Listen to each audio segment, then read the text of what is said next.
안녕하세요. 네, 반갑습니다. 8회 모의고사 해설하겠습니다. 먼저 이제 논술 7단계가 있는데 이 설명은 생략하겠습니다. 일단 논제 파악하고 문제 읽고 전체 주제 한번 생각해 보시고 개요 작성하겠죠. 간단하게 개요 작성하시고 그다음에 이제 글을 쓸 때 옮길 때 이제 서론, 본론, 결론 이렇게 옮기겠죠. 물론 개요 작성할 때 본론부터 먼저 작성하고 서론, 결론을 작성하겠지만 어느 정도 이제 서론에 대한 연습이 돼 있는 사람은 바로 이제 서론 개요 작성하든지 아니면 개요 작성하지 않고도 바로 답안에 바로 쓸 수 있겠죠. 네, 끝난 다음에 한 5분 정도 남겨놓고 간단하게 전체 여러분 쓴 답안을 한번 수정해 보는 식으로 하고 이제 마무리 지으면 되겠죠. 네, 하나씩 보겠습니다. 이제 먼저 지시문 있고 문제가 있죠. 문제 맨 위에가 지시문이고 그 다음에 제시문 있고 배점 기준표가 있으니까 지시문 먼저 읽고 그 다음에 배점 기준표 점수 확인한 다음에 그리고 마지막으로 제시문 그 배점 기준표를 중심으로 해서 제시문 이렇게 읽어 나가면 되죠.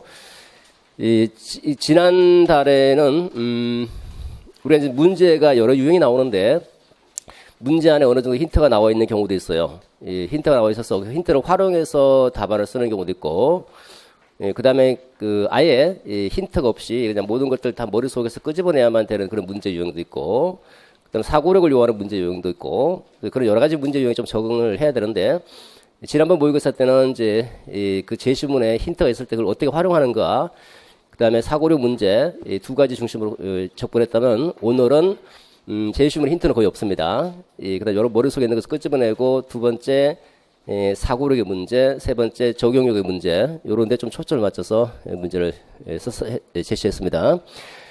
자, 먼저 지시문부터 보도록 하죠. A중학교 김교사가 이제 백워드 디자인 템플릿이죠. 학교 현장에서 지금 현재 2015 개정교육과정에 근거해서 현장 연수할 때 가장 많이 연수하는 것 중에 하나가 바로 디자인 템플릿, 백워드 디자인 템플릿에 근거해서 실제로 수업을 설계해 보는 거예요. 이거를 이제 현장 연수를 많이 시킵니다. 2015 개정교육과정이 아무래도 백워드 설계와 밀접하게 관련돼 있고 기본 개념과 원리에 대한 이해를 강조하는 이해 중심 교육과정을 하죠.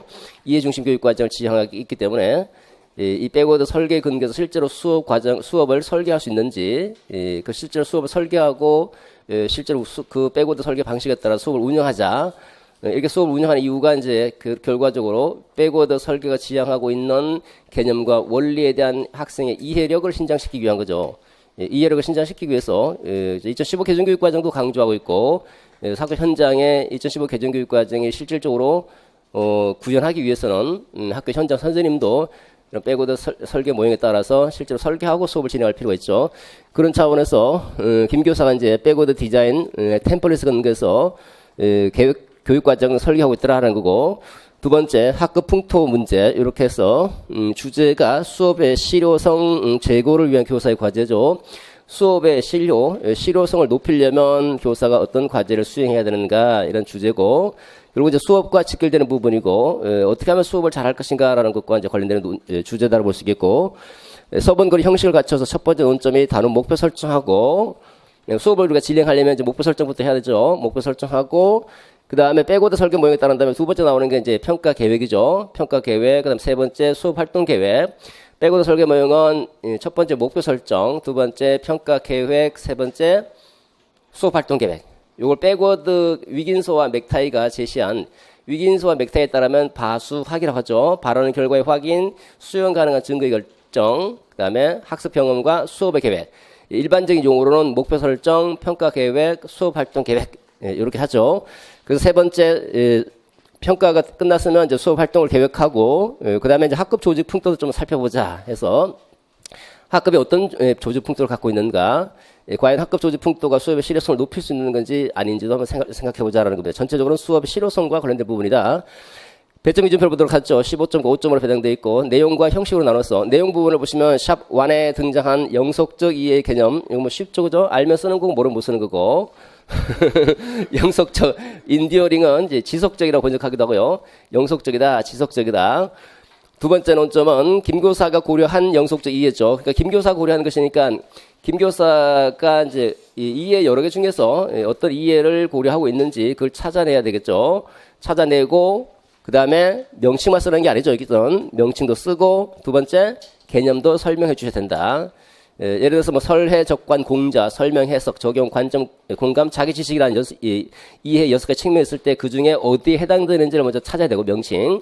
두 번째 적용력이죠. 그 문제에 적용할 수 있는지. 그다음에 그 개념을 정확하게 이해하고 있는지 개념에 대한 이해도 설명해 주셔야 됩니다. 그 다음에 나머지 2가지도 제시하라 해서 총 몇 가지입니까? 4가지를 제시하고 있죠. 각각 1점씩 배당돼 있다라는 겁니다. 두 번째 샵 2와 관련해서 수행평가 과제 두 번째 하는 게 이제 평가 계획이죠. 평가 계획할 때 백워드 설계 모욕에 따르면 수행 과제를 제시해주고 평가 기준이라는 루브릭을 작성하게 돼 있죠. 루브릭이 작성이 되어 있습니다. 그 다음에 또 다른 증거의 결정, 또 다른 뭐 숙제라든지 과제라든지 토의라든지 시험 등을 통해서 과연 이 친구가 이해에 도달했는지 이걸 확인하기 위해서 평가를 먼저 계획하죠.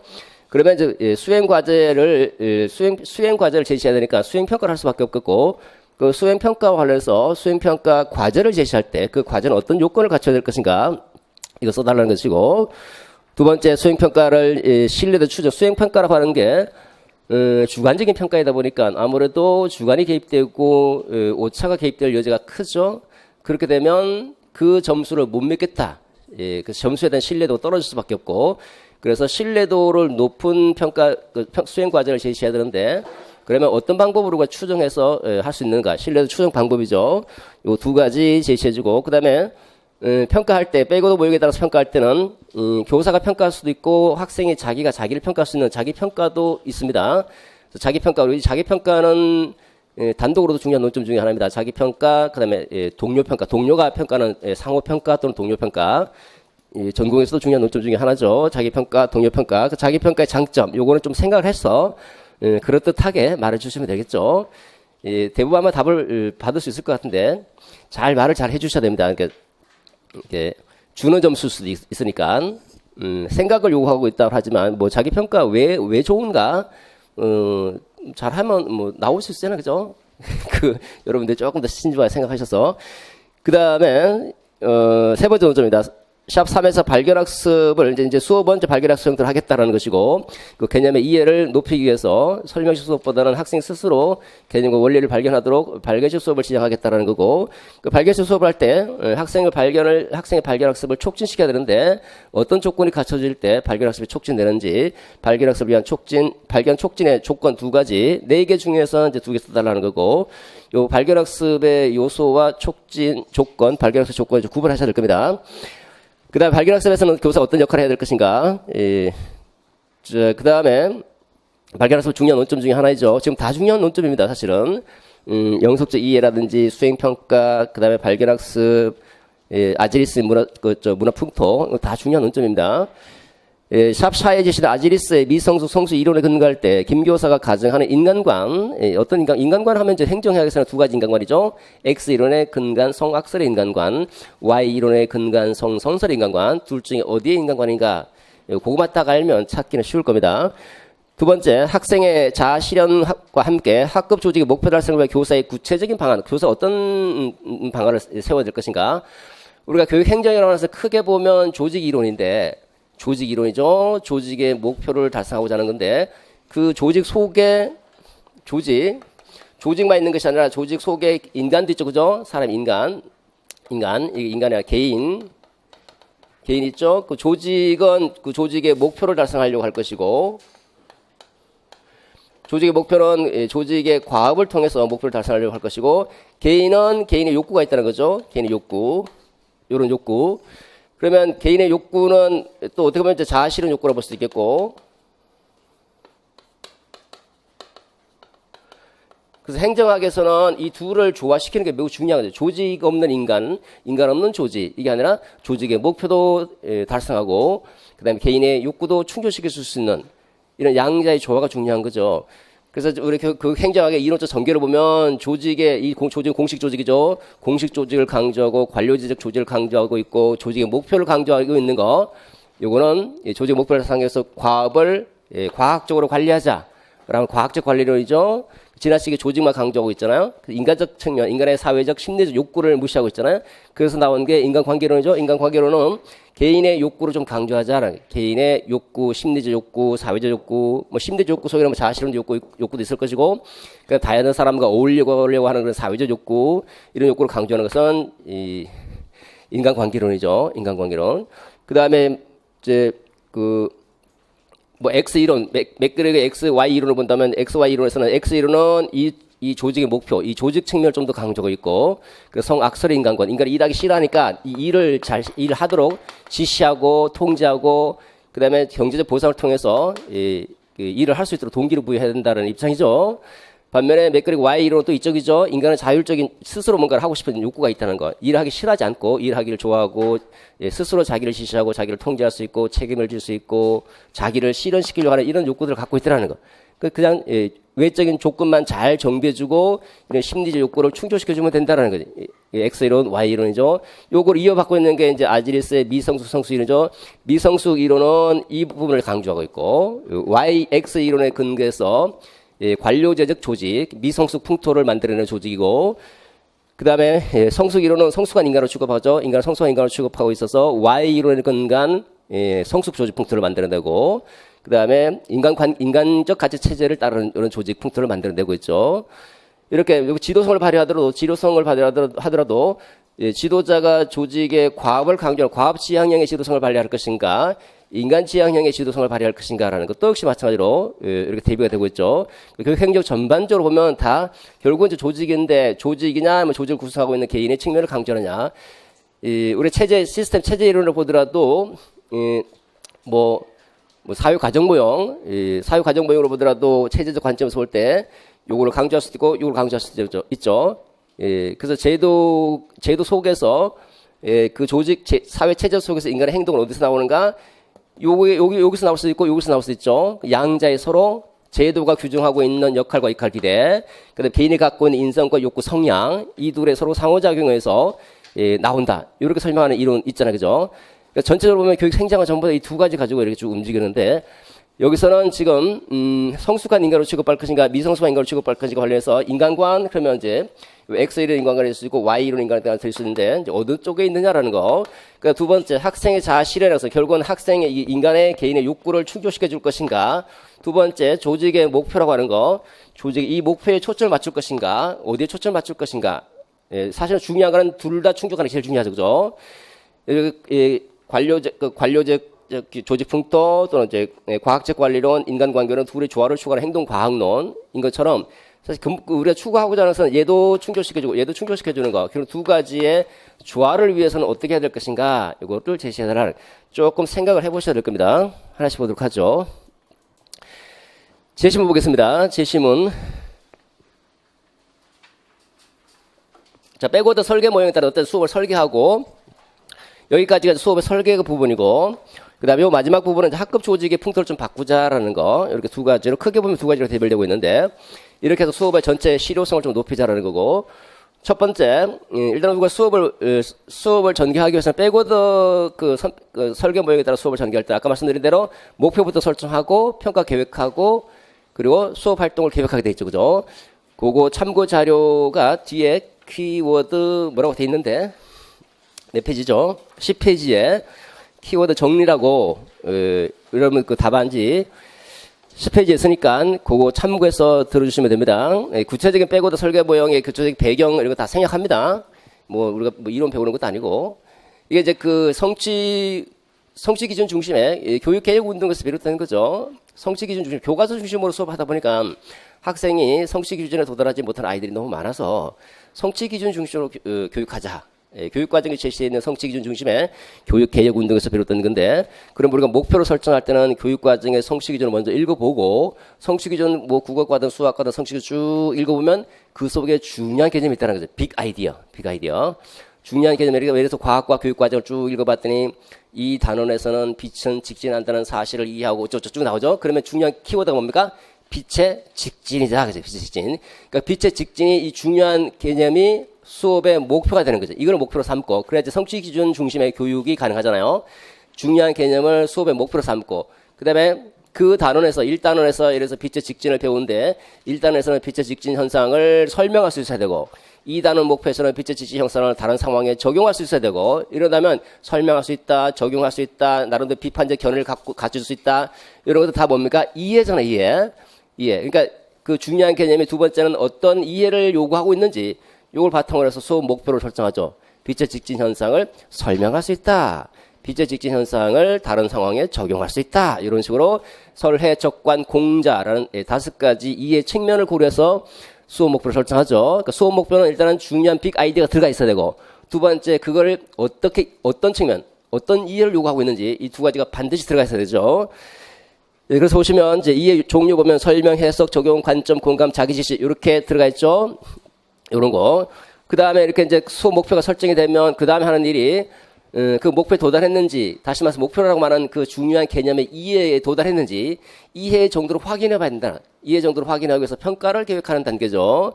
평가를 계획할 때는 첫 번째 보시면 수행 과제와 평가 기준을 결정하고 두 번째 이거 갖고는 좀 부족할 수 있으니까 또 다른 증거가 있는지 과연 이해에 도달했다고 확인할 만한 또 다른 증거가 있는지 또 다른 증거를 결정하게 되죠. 기타 자기 평가도 하게 되고 이런 다양한 평가를 통해서 이해 정도를 점검해 봐야 된다.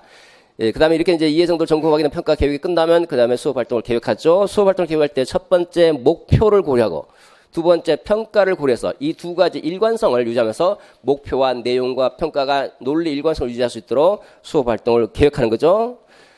그럼 첫 번째 보시면 첫 번째는 이제 중요한 개념과 그 다음에 그 속에 얘가 어떤 이해를 요구하고 있는지 요거를 고려해서 다른 목표를 설정하게 되겠죠. 목표 설정. 그 다음 목표 설정돼서는 첫 번째 단계 끝났죠. 목표 설정. 두 번째 평가 계획을 하죠.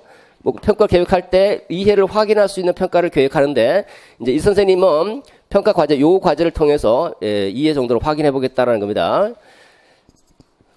요거는 평가 과제와 관련되는 부분은 이제 그 이해의 어떤 측면인가 이걸 요구하고 있을 겁니다. 그 다음에 이렇게 끝나면 이제 실제로 이제 평가 도구를 제작하게 될 것이고 여기는 이제 요 수행 과제와 관련해서 수행평가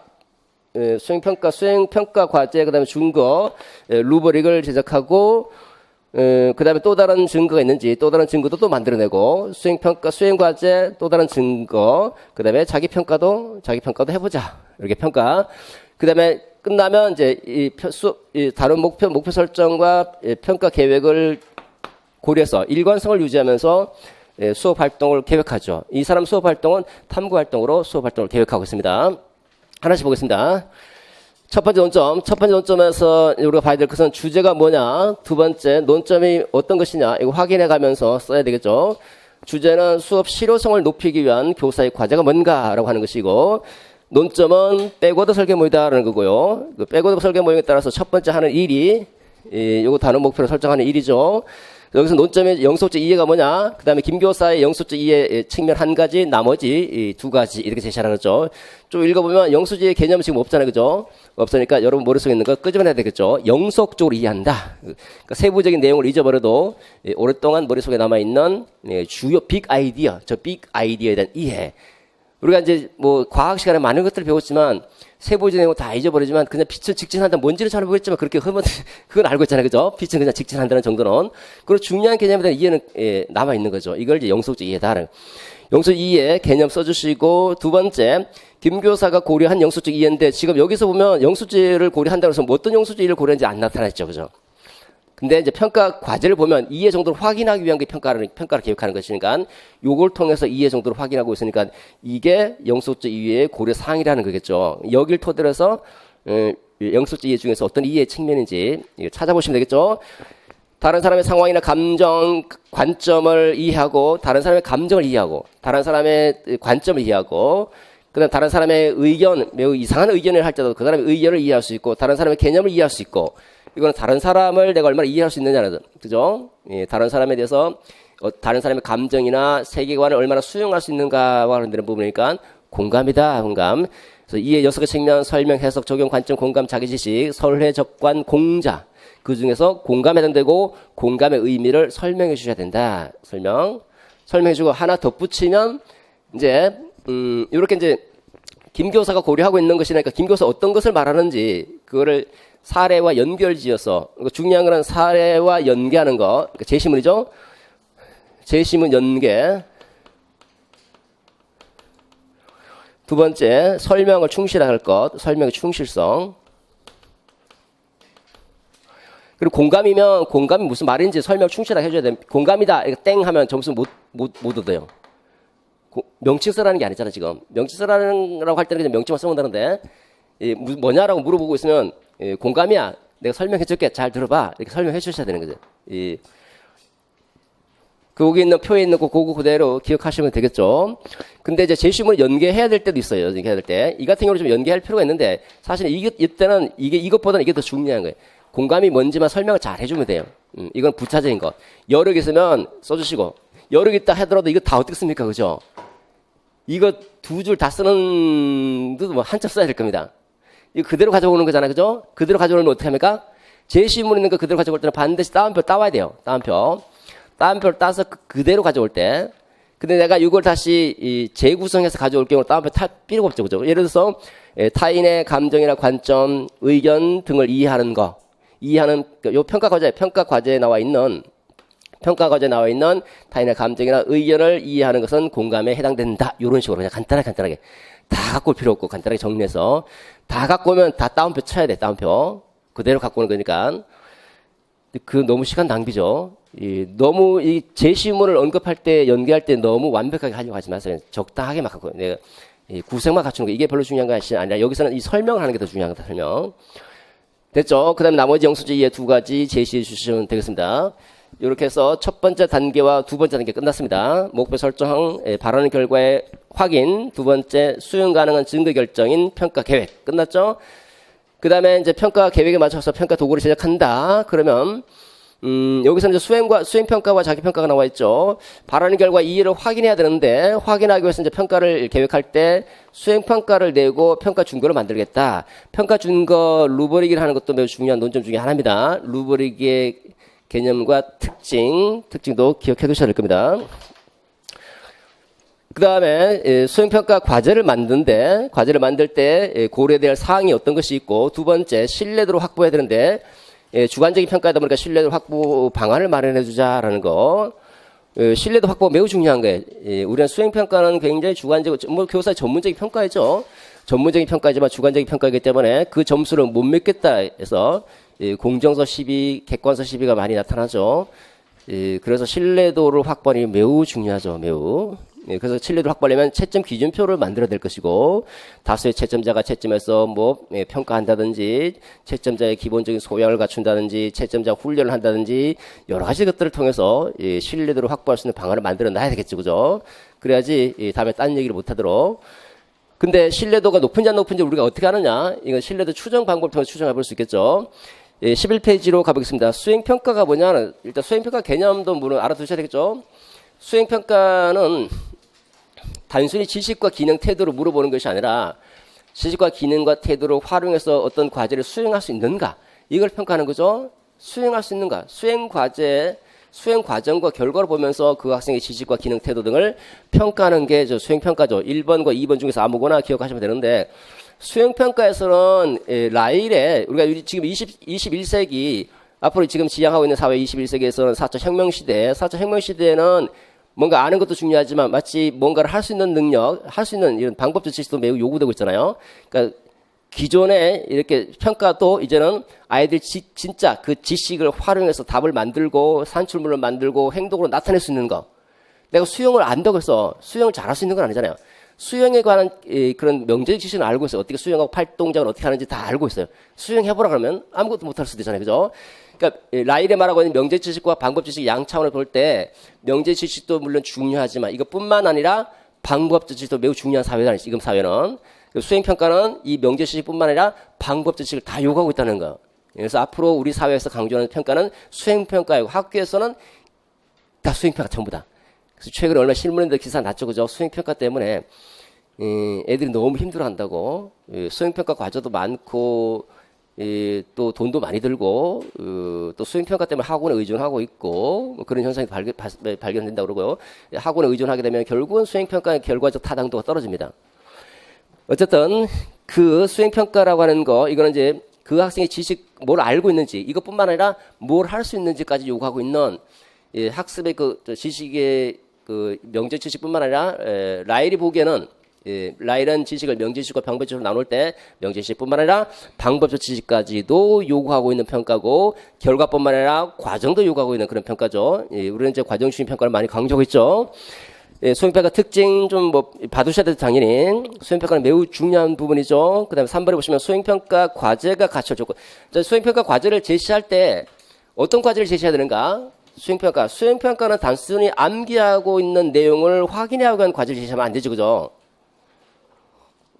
아까 말씀드렸지만 뭘 아느냐 모르느냐 이걸 확인하는 것이 아니라 실제로 수행할 수 있는가? 실제로 자기의 지식과 기능을 가지고 실제로 뭔가를 할 수 있는가?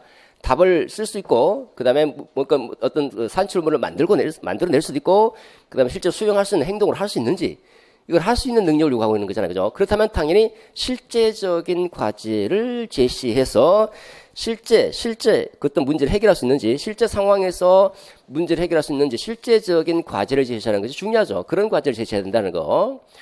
예를 들어 단순하게 단순한 사실만 조사해보라. 이거는 수행 과제로서 적절성이 떨어집니다. 사실을 조사한 다음에 그 사실을 바탕으로서 어떤 문제를 해결할 수 있도록 하다. 그러면 이거는 수행 과제로서 굉장히 좋은 과제죠. 대한민국 수도 알아와라. 이거 뭐가 중요한 겁니까? 그죠? 이거는 단순 사실적, 명절 지식으로 그칠 수 있는데 어떤 지식을 활용해서 어떤 문제를 해결할 수 있는 그런 과제를 제시하죠. 이렇게 실제 상황에서 자신의 능력과 지식을, 기능을 활용해서 문제를 해결할 수 있는 그런 실제적인 과제를 제시한다. 두 번째, 수행평가는 채점하기 상당히 시간과 노력이 많이 들죠. 이거 시간과 노력이라는 비용이 많이 드니까 수행평가 과제 속에서는 다양한 학습 영역을, 다양한 학습 성과를 평가할 수 있는 그런 과제를 제시하는 게 좋다. 달랑 하나 평가하려고 수행평가를 과제를 제시할 필요는 없다는 거죠. 그 다음에 공정성, 과제를 제시할 때는 어떤 학생의 사회적, 경제적 배경에 따라서 편향되지 않는 공정한 과제를 제시해줘야 되죠. 학생들의 수행평가 과제를 제시해주면서 유적지를 답사하는데 제주도 갔다 와서 관련된 조사 보고서를 써라 라고 하면 제주도 갈 수 있는 사람이 얼마나 많습니까? 그죠? 못 가는 사람도 있잖아요. 그죠?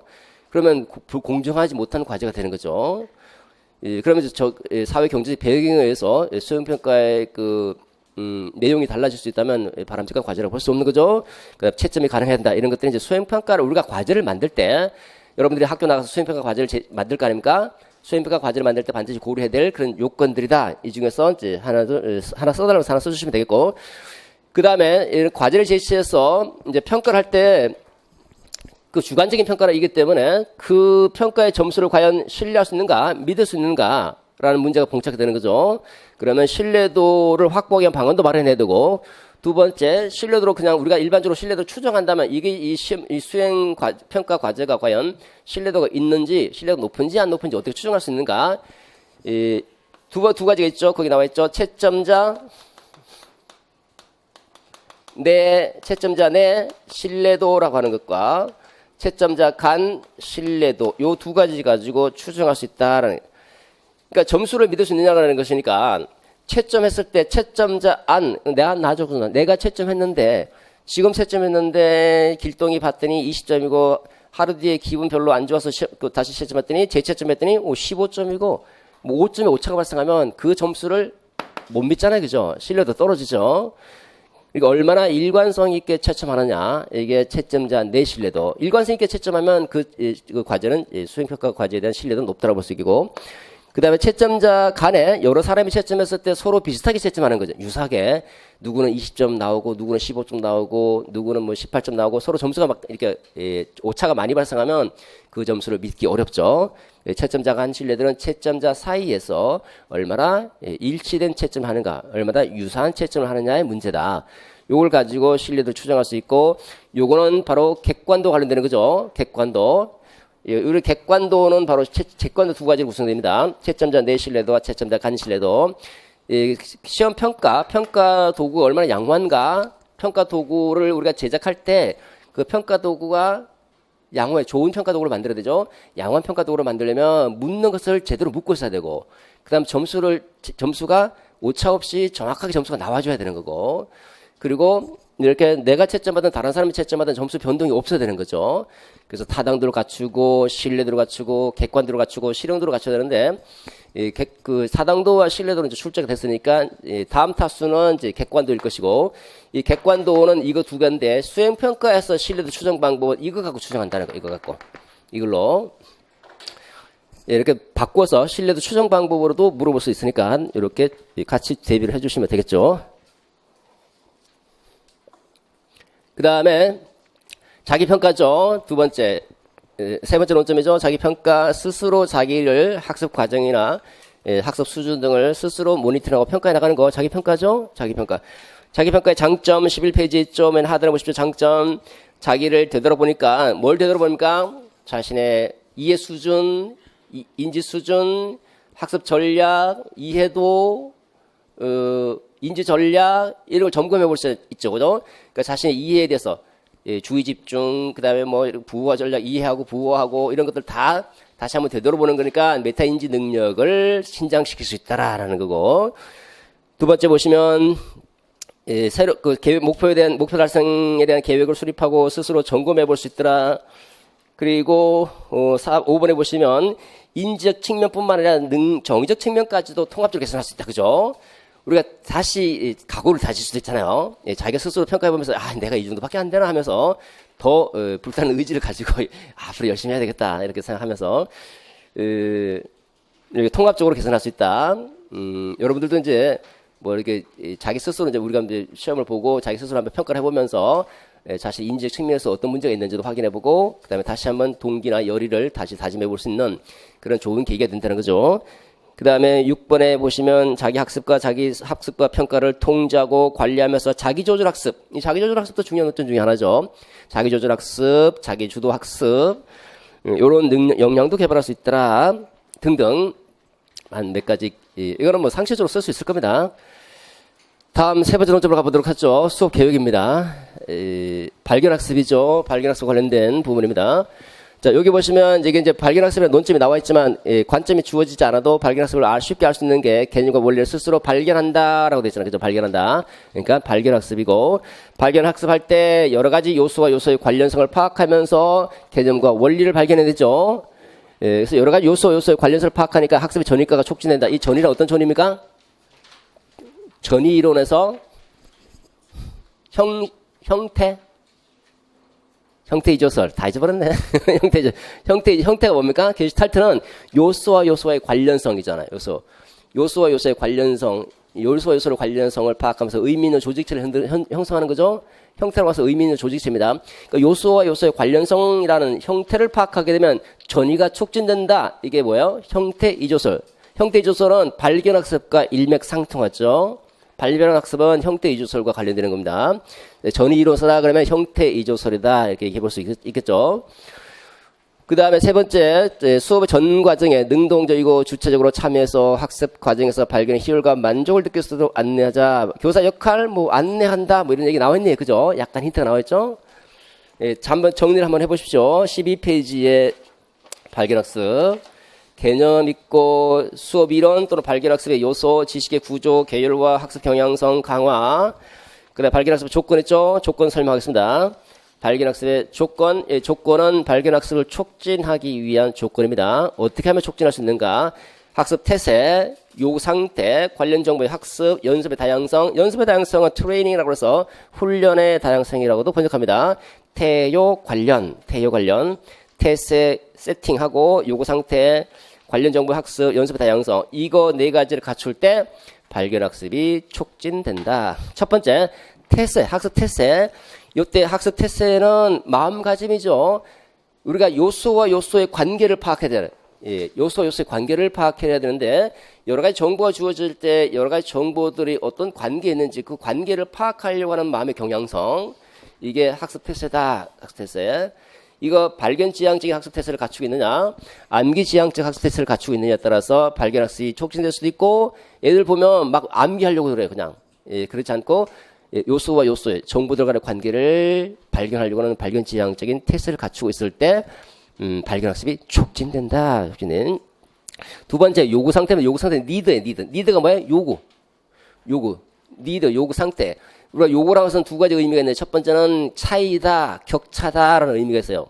차이라는 것은 우리가 요구 분석할 때 그때 요구는 현재 상태와 바람직한 상태 간의 차이를 분석하니까 요구 분석 이렇게 얘기하는 것이고 여기서 말하는 요구라고 하는 것은 뭘 요구하는가 요구하는가 그야말로 우리가 뭘 욕구하는가 욕구 뭘 요구하는가 그 욕구와 관련된 욕구와 동기와 관련된 게 이게 여기서 말하는 니드예요. 니드는 그러니까 뭔가를 갈망하고 욕구하는 거 그러니까 발견에 대한 욕구, 발견에 대한 동기 이거잖아요, 그죠? 발견하고자 하는 이런 동기 이게 요구 상태다. 이건 동기래, 동기. 그러니까 욕구 위계 이론을 보더라도 욕구라고 하는 게 이 요구 상태예요. A의 욕구가 충족이 돼야지 그 다음에 이제 뭔가 더 다른 것을 이제 동기가 유발이 돼서 동기 이론 중에 하나잖아요. 또 다른 게 동기가 유발돼서 또 다른 욕구를 충족하려고 하고 요구 상태로서는 이렇게 뭔가를 욕구하고 동기화 시키려고 하는 거 이게 요구 상태. 동기 수준이다 동기. 너무 과도해도 곤란하고 너무 부족해도 곤란하고 적절한 동기 수준을 갖추고 있을 때 발견이 촉진된다는. 너무 과도하면 아무래도 이루가 어떤 개념과 원리를 발견하려면 신중하게 사고해야 되는데 너무 동기가 앞서버리면 신중하게 사고하지 못하기 때문에 너무 동기가 없어도 발견해내지 못하죠. 적절한 수준의 동기를 갖추고 있을 때 발견이 촉진된다. 세 번째, 관련 정보를 많이 학습할 수 있습니다. 우리가 많이 알면 많이 알수록 새로운 정보를 많이 끄집어낼 수 있잖아요. 콩에 대해서 콩의 특성을 발견할 때 콩에 대해서 여러 가지 그 배경 지식을 많이 갖고 있는 학생들은 콩의 특성을 쉽게 발견해낼 수 있죠. 관련 정보를 학습하면 많이 학습할 수 있으면 발견이 잘 일어난다라는 거고. 네 번째, 연습의 다양성, 훈련의 다양성, 다양한 사태로 정보에 접근한 사태가 다양할수록 발견이 촉진된다. 이 콩의 특성을 파악하더라도 던져보고 물어보고 깨물어보고 물에 던져보고 만져보고 여러 가지 사태에서 접근할수록 콩의 특성을 발견하기가 쉽다라는 거예요. 이렇게 네 가지입니다. 태세를 갖추고 발견지향적 태세, 그 다음에 적절한 동기 수준을 갖고 관련 정보를 많이 학습하고 그리고 마지막으로 다양한 사태에서 접촉할 수 있도록 연습의 다양성 네 가지입니다. 이 중에서 두 가지 써달라 했으니까 두 가지만 써주시면 되겠죠. 그 다음에 교사 역할입니다. 교사 역할은 이렇게 기억하면 되죠. 탐단 동강에 비 내리는 역할을 한다. 탐단 동강에 비 내린다. 동강에 비. 그래서 탐구 자료를 이게 발견했으면 선생님이 발견하는 것이 아니라 학생이 발견하기 때문에 선생님이 할 수 있는 이런 자료를 주는 거 자료를 그죠? 탐구할 수 있는 자료를 제공해주고 너희들이 발견하라는 거예요. 이 탐구 자료 속에 뭐가 들어있습니까? 개념과 원리가 들어가 있어야겠죠. 개념과 원리가 들어있는 탐구 자료, 다양한 탐구 자료를 제시해주고 학생이 탐구하도록 해주는 거. 첫 번째. 두 번째, 답을 제시해서는 안 되죠. 답을 제시하지 말고 단서를 제시해주면서 탐구하도록 안내해 나가야 된다. 안내. 단서를 제시하면서 안내하자. 그 다음에 두 번째, 같이 동료 학습자로서 함께 탐구할 수 있는 동료 학습자라 된다라는 거고. 그 다음에 적절한 강화를 준비하고 있어야 되죠. 내적, 외적 강화를 사전에 미리 준비해서 학습들이 발견해 나눈 과정 속에서 강화를 줄 수 있도록 하고 그 다음에 비계 설정에서는 도움을 제공해 주는 거죠. 어려움에 부딪혔을 때 도움을 제공해 서서 그 과제를 해결해 낼 수 있도록 해줘야 된다. 탐단 동강에 비 내린다. 이 탐구학습이나 토의 토론학습이나 이런 것들은 다 어디서 원료가 어딥니까? 소크라테스의 대화법이 원료를 두고 있잖아요. 대화법 소크라테스 보면 소크라테스가 진리라고 하는 것이 있는데 그 절대적 보편적 진리가 뭐다라고 교사가 직접적으로 제시하진 않죠. 직접적으로 제시하지 않고 그 스스로 생각하고 반성하고 성찰하면서 진리로 나가도록 안내해주는 산파의 역할을 산파처럼 이렇게 끄집어내주는 나가도록 이렇게 안내해주는 역할 하죠. 그리고 함께 답을 제시해주고 함께 탐구하고 진리를 탐구하는 그 탐구자 동반자로서 역할을 수행하잖아요. 똑같다. 단서를 제시해주고 안내해주고 그 다음에 동료자로서 함께 탐구하는 이런 역할을 수행하는 거. 이건 소크라테스의 그 교사 역할하고 똑같다는 거다. 그 다음에 다음 논점입니다. 마지막 논점이죠. 학급 조직 풍토 또는 문화 풍토라고 할 수 있는데 미성숙 조직 풍토가 있을 수도 있고 성숙 조직 풍토가 있을 수 있겠죠. 미성숙 성숙 이론입니다. 아지리스의 미성숙 성숙 이론.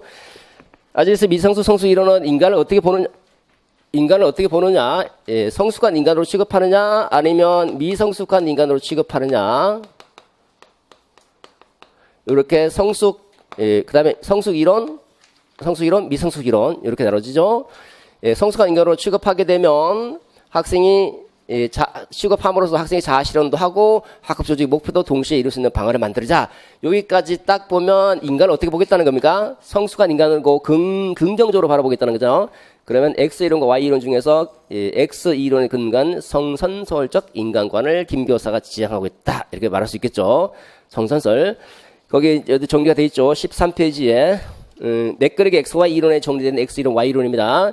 거기 박스에 보시면 성선설 인간관, 인간은 일정한 조건이 주어지면 이를 노래처럼 즐길 줄 안다는, 자기가 자기를 지시하고 자기를 통제하고 자기 스스로 책임을 지고 그다음에 자아를 실현시키는데 그런 최상의 목표를 두고 있는 거, 이런 것들이 성선설 인간관이죠. 이 중에서 뭐 적절히 한두 개 정도 언급해 주시면 되겠고, 두 번째, 자 그다음에 2번에 이제 아지리스의 미성숙 성숙 이론입니다. 두 가지가 있죠. X 이론을 근거한 조직 풍토가 있고 Y 이론에 근거한 조직 풍토. X 이론에 근거한 조직 풍토는 미성숙 조직 풍토를 만들고 Y 이론에 근거한 조직 풍토는 성숙 조직 풍토를 만들다.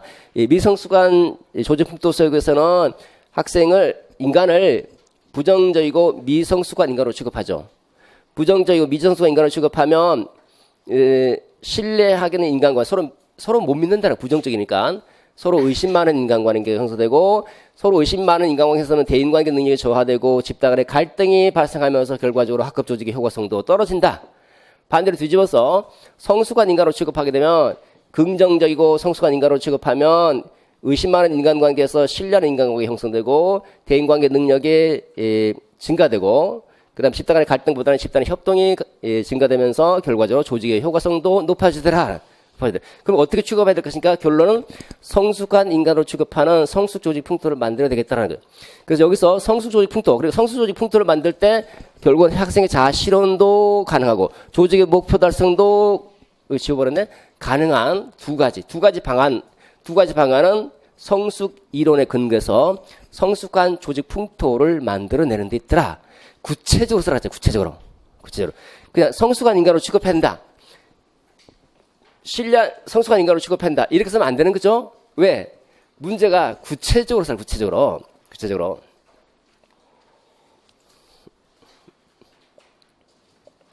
그럼 어떻게 해야지 성숙한 인간으로 취급하는가? 구체적으로. 이건 또 허즈버그의 동기위생 이론의 그 직무풍요화 기법과 연관돼 있죠. 직무풍요화 기법에 보시면 권한을 이양하고 자율성과 책임감을 부여하고 그 직무를 통해서 성장할 수 있는 기회를 주라는 거죠. 마찬가지입니다. 동그라미 3번에 기억번 보시면 성숙한 인간으로 취급하고 그런 조직 문화 풍토를 만들어내자. 구체적으로 니은번에 보시면 첫 번째, 조직 내 구성원에게 자율성과 책임을 주고 믿음으로 대해주라. 두 번째, 직장에서 과제를 통해서 성숙할 수 있는 기회를 부여해주라. 두 가지죠. 그러면 이거는 여기에 맞춰서, 여기는 지금 학급이잖아, 학급이니까 학급으로 다시 바꿔줘야 되겠죠? 학급 내에서, 학급 조직이니까 학급 내에서 이 구성원 학생들이겠죠? 학생들에게 자율성을 주고 자기 스스로 할 수 있도록 하고 책임감을 주고 학생들을 믿고 긍정적으로 바라봐주고, 그러면서도 어떤 과제를 제시할 때 그 과제를 학습 수준에 맞는 과제를 제시해서 그 과제를 통해서 스스로 성장해 나갈 수 있도록 이렇게 하자. 이렇게 하면 된다는 거죠. 그게 두 가지 제시하라. 자, 답안 보도록 하겠습니다. 서론 보겠습니다. 서론 첫 번째 주제죠. 주제가 이거죠. 수업의 실효성을 높이기 위한 교사의 과제다라는 거. 그러면 딱 끊어서 주제가 중요하다. 문제의식이죠. 주제가 중요하다. 주제가 중요한 문제로 대두되고 있다. 주제가 중요시되고 있더라. 주제가 요청되고 있더라. 이런 식으로, 그죠? 그러니까 실효성 제고를 위한 교사의 과제가 중요한 문제로, 중요한 현안으로 대두되고 있더라. 실효성 과제에 대한 목소리가 높아지고 있더라. 그 다음에 왜 그런가? 왜? 실효성 제고 하나. 그 다음에 이거를 하기 위한 교사의 과제니까 얘가 중요하니까 과제를 적절하게 수행하자는 거 아닙니까? 그죠? 그러니까 앞으로 딱 와서 최근 수업의 실효성에 대한 관심, 실효성에 대한 중요성이 증대되고 있어서 실효성에 대한 요구가 증가되고 있어. 증가됨에 따라서 이 주제가 중요한 문제로 떠오르고 있더라. 이런 식으로 써보면 되죠, 그죠? 요 안에서 해결하면 되죠. 그 다음에 논점이 4가지니까 논점 4개 그대로 요 실효성을 높이기 위해서 첫 번째 다른 목표 설정, 평가 방법, 수업 형태, 사건 조직 풍토 등 여러 가지 방면에서 요거 뭡니까? 과제, 교사 과제를 적절히 수행할 수 있어야 된다. 까지 해요. 두 문장. 마지막 문장은 그냥 제시문 내용을 토대로 해서 주제를 논의하겠다. 이렇게 하면 끝. 그죠? 간단하게 요 논리 메커니즘 잘 분석하시기 바랍니다. 간단하게 1분도 안 걸려요, 이거. 좀 연습을 좀 하셔야 되는데, 근데 제가 설명드린 거 잘 기억했다가 본론 넘어가도록 하겠습니다. 수업의 실효성은 이제 도입 문장입니다. 첫 번째가 이제 목표 달성. 첫 번째 수업 목표 설정하는 거잖아요. 수업 목표 또는 이제 주요 개념 논점이 영속적 이해니까 첫 번째 도입 문장 수업의 실효성은 학습 목표를 잘 설정하고 학습 목표를 잘 계획하는 데서 시작된다. 또는 만약에 요거를 바꿔서 영속적 이해를 쓰고 싶으면 수업의 실효성 학생의 영속적 이해를 신장할 때 가능해진다. 이런 식으로 도입 문장. 안 써도 되는데 쓰고 싶으면 쓰고 그 다음에 김교사 바로 넘어오는 게 바로 논점. 김교사의 그 영속적 이해라고 그러니까 김교사의 다른 설정에 나타난 영속적 이해는 뭐냐? 개념 설명해 주는 거죠. 첫 번째 논점, 영속적 이해는 요거를 말한다. 첫 번째 논점. 그 다음 두 번째, 그 다음에 바로 넘어가야 돼요. 바로 김교사가 여기서부터 김교사 고려 영속적 이해가 뭐냐? 공감이다. 이렇게 넘어가야 되는데 뭔가 좀 너무 허전하니까 한마디 해주고, 요거 이 논리적으로, 메커니즘이죠. 논리적으로 안 써도 돼요. 근데 쓰면 위긴son 맥타이가 영수지에는 사례조건 공자 6가지 측면이 있다. 이 중에서 김교사 제시한 거는 공감이야. 이렇게 하고, 공감은 개념 설명 들어가야 되겠죠? 설명의 충실성 유의해 주시고, 설명을 충실하게 제시해 주자.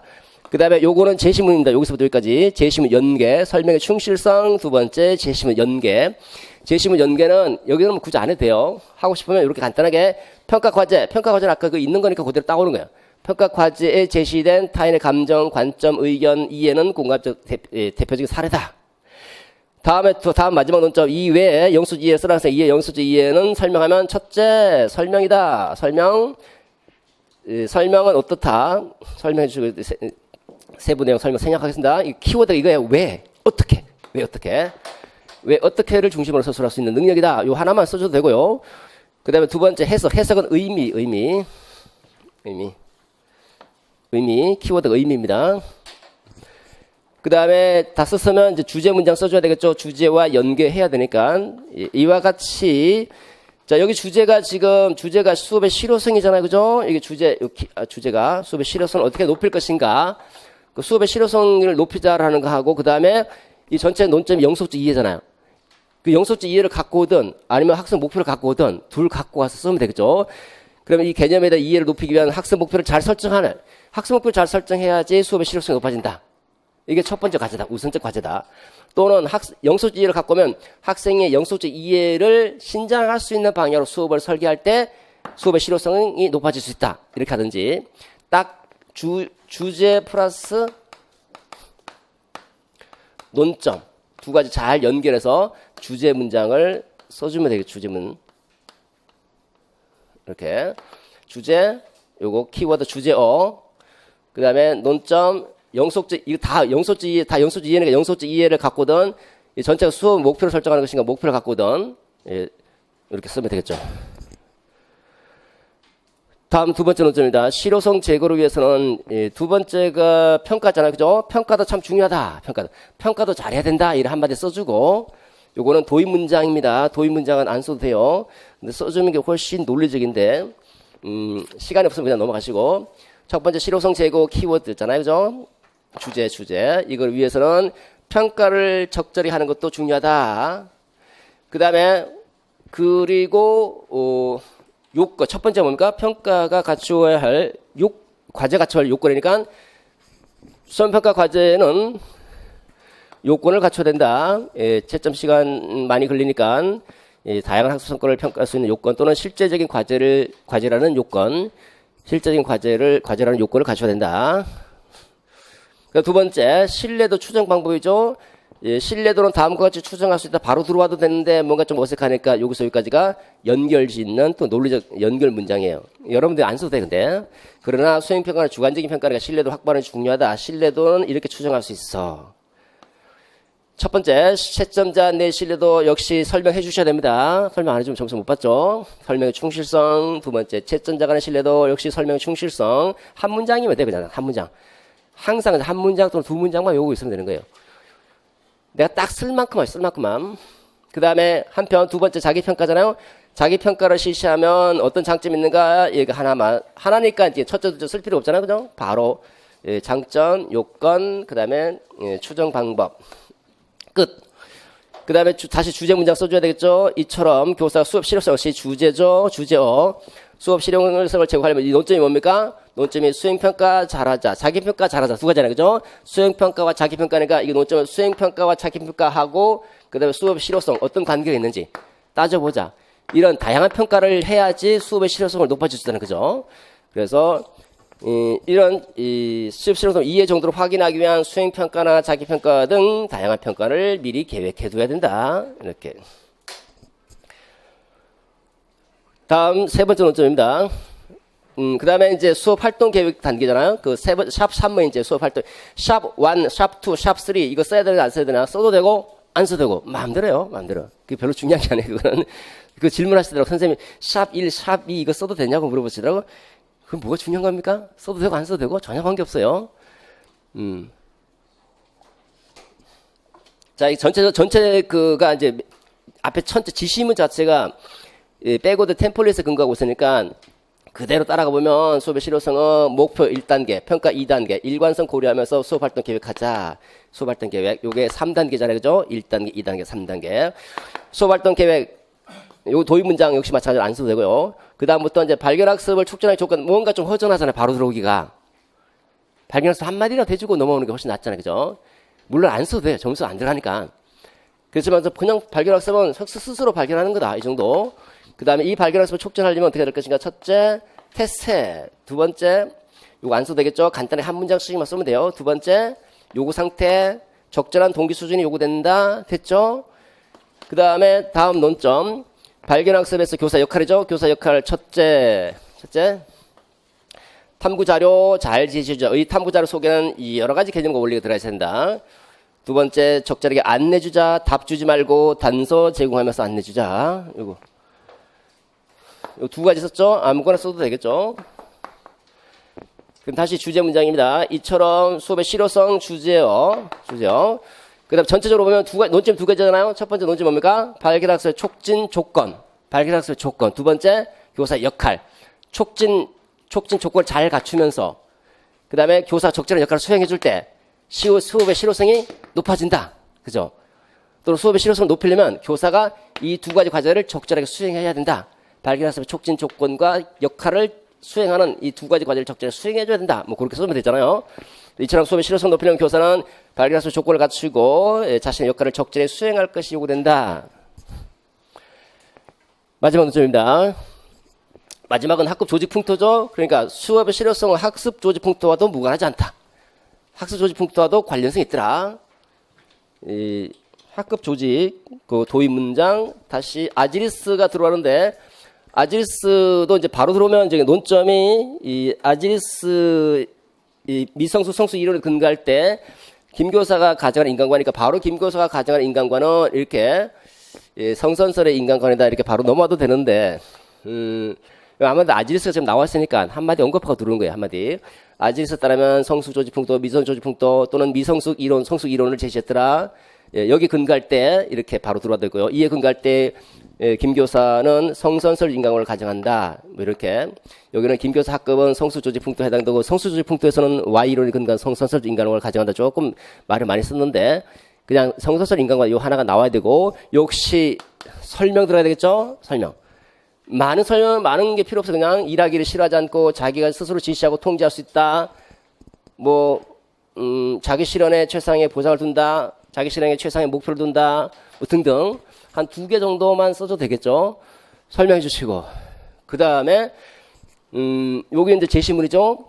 제시문. 설명의 충실성, 그 다음에 제시문. 긍정적이고 성숙한 인간으로 취급한 것은 성선설의 인간관계의 근거이기 때문이다. 제시문. 요것도 여기서 사실 중요한 건 아니죠.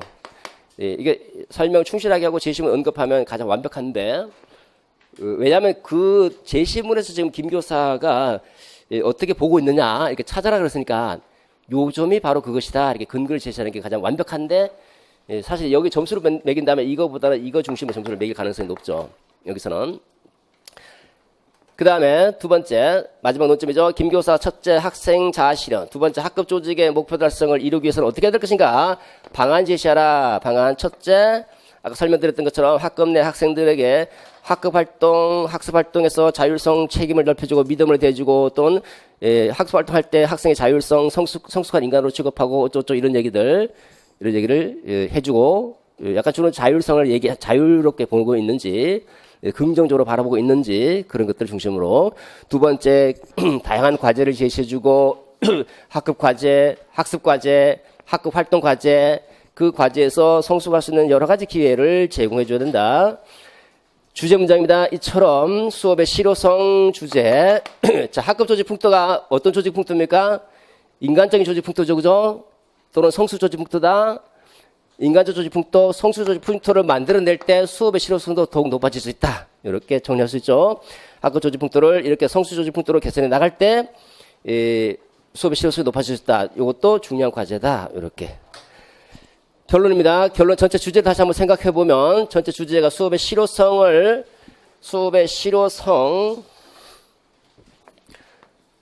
하나 키워드죠. 실효성 제고.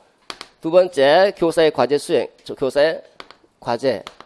실효성 제고를 위한 교사의 과제니까 실효성이 중요한 관심사항으로 대두되고 있어서 거기에 대한 적절한 과제 수행이 현재 화두로 대두되고 있다. 했으면 실효성을 제고하려면 적절한 과제를 수행하는 게 중요해. 그 다음에 하나씩 정리할 때는 그 주제 문장 주제 문장 중심으로 정리해도 돼요. 주제 문장 보고 간략하게 정리.